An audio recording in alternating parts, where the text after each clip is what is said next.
Kumusta kayo mga padreng at welcome back na naman sa ating channel, Euro Daan Hari 150. Ang issue ng motor ni boss sa umaga 100 kick, gagawin na lang natin 99 yan. Sa pagtro-troubleshoot ng ganyang issue, dapat hindi natin hinuhulaan. Dapat step by step may guide tayo para tumbukin yung eksaktong sira niyan. Kalimitan ang pinagmumulan ng hard starting, minsan yung kanyang spark plug madumi na, palitin, yung kanyang carburetor madumi, air cleaner. So napakarami ng pinagmumulan. Kaya naman sa bidyong ito, ituturo ko sa inyo yung step by step paano natin matumbok yung sira niyan. Hard starting ng motor, saan nga ba nagmumula? Kalimitan na ang una natin ginagawa dyan dito sa kanyang high tension wire. So dito, check na muna natin yung kanyang high tension wire kung malakas yung binabato ng kuryente. At least 1 cm ang layo niya dito sa ating body. Dapat ilabas niya yan. So patadyak natin kay boss. Pakitadyak mo nga. Oh, sige, tadyak. Sige. Naka-on ba yan? Rekta na yan. Sige. Oh, na. O, temo, wala. Oh. Walang kuryente. Manipis ang kuryente. Oh, dito. Oh, dito. Siya pa. Napakanipis. Okay na. So, dito pa lang mga padreng, sa unang tadyak pa lang dito sa kanyang high tension wire, napakanipis ng binabatong kuryente. So, isa sa dahilan kung bakit hard starting yung kanyang motor. Dapat yung kuryenteng linalabas dito, dapat makapal. So ngayon, ituloy na natin. Dito pa lang may problema na sa kanyang high tension wire. Silipin natin yung kanyang spark plug. Yung kondisyon niyan, dapat 25,000 o an-inch yung gap ng ating spark plug. So baklasin na muna natin. At dito sa kanyang spark plug, napansin ko brown naman yung kanyang tip. So okay naman yung kanyang sunog, pero hard starting nga dahil yung kuryente manipis. Ang gagawin lang natin dito, lilinisan natin, tapos ibabalik natin, tapos pupunta na tayo doon sa stator. So direct tayo doon sa kanyang stator. Dito sa kanyang stator, hanapin lang natin yung socket. Ito, tanggalin natin yung kanyang socket. Hanapin lang natin yung black na may red. Yung black na may red, ito yung nagsisilbing primary. So, tanggalin na muna natin yan. Suotan natin ng wire. Kiss-kiss natin sa body. Dapat maglalabas yan ng malakas na kuryente. So, tanggalin na muna natin.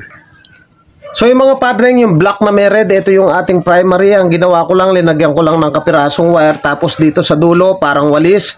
Tapos, ikikis-kiss natin dito sa body. Dapat mag-i-spark yan na malakas. So, itry natin. Pakita dyan mo nga. Sige. Dito. Mahina. Isa pa dito. Okay na. So, ang linalabas ng kuryente dito sa kanyang primary ay napakanipis. So, bali, ang issue nito, pag ganyan yung kanipis yung kuryente, ang sira nito yung kanyang stator. So, babaklasin natin to, yung kanyang stator, possible na pasunog na yan. Kaya, pagdating dun sa kanyang high tension wire, manipis na lang linalabas na kuryente. Ala sa budget eh. So ito, papalitan natin ng stator, papalabasin natin yung napakalakas na kuryente niya. So baklasin lang natin dito yung cover. So di ko na ipapakita. So yung mga padreng, sunog na yung kanyang primary. So papalitan na natin ng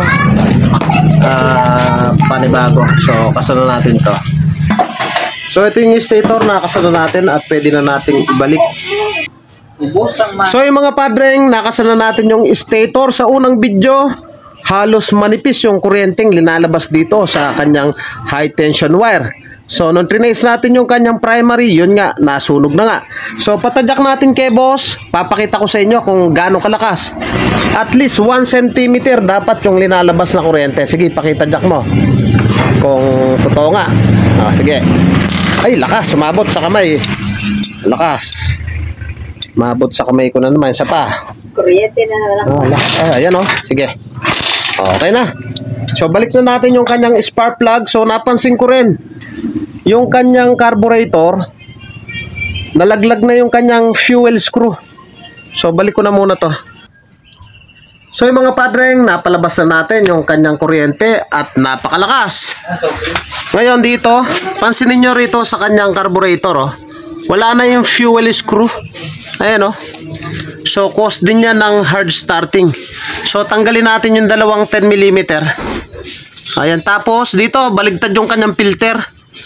Dito filter ng gasolina, baligtad. Dapat itong filter dito siya. So baligtad to, itatama rin natin. So yun na nga mga padreng, nalinisan ko na yung kanyang carburetor. Nung nahanapan ko siya ng fuel screw, lost thread na, wala nang thread yung kabitan ng fuel screw at lininis ko, binalik ko na lamang. Ako nauusok. So yan ang issue ng motor ni boss, hard starting. So yung kanyang primary, nasunog na yung kanyang carburetor. Binuksan ko, sira na yung kanyang thread dito sa kanyang fuel screw. So ang advice ko, kung may budget, palitan na lang dahil nga napaka-importante noon siya yung nagko-control ng gasolina. So try natin, dating 99 na 100 na tadyak, ginawa ko na lang ng 99. So yan, malamig na yung kanyang makina. So try mo yung 99 na tadyak. Okay, pakitadyak mo ng 99. Cambio. O, ilang tadyak? Isa na lang. O, anong masasabi mo? Ha? Goods na, daming gastos. Daming gastos daw at goods na. Mga padre, kung nagustuhan mo yung ganitong tutorial at bago ka pa lang sa akin channel, huwag nyo pong kalimutan na paki-like, paki-subscribe, at pakihit na rin po yung notification bell para updated po kayo sa mga videos na kagaya nito. Thank you po sa inyo. God bless at mabuhay po kayo.